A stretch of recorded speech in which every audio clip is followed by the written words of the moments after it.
Hi, this is my Enhancement 3 video, and this is just to show you my homepage really fast through the index file with my dynamic navigation menu build. Validating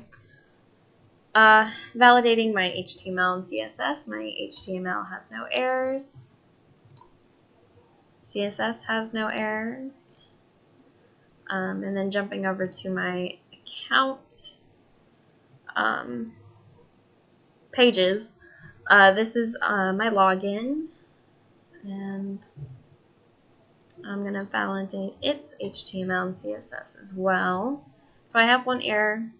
I don't understand 100% what the issue is. I mean, obviously it's 4. It's 4 right here, but when I looked up how to do a password in W3 schools, that's how they said to do it, and I'm not 100% sure why it's has the error, but it's there. My CSS has no errors, and then hopping over to my account, this is it, and validating its HTML and CSS.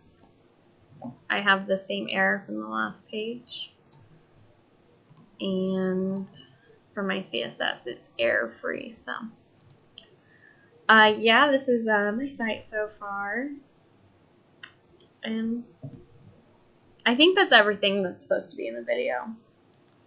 Let me double check really fast. Yeah, okay. Alright, that is my video. Thank you. Bye.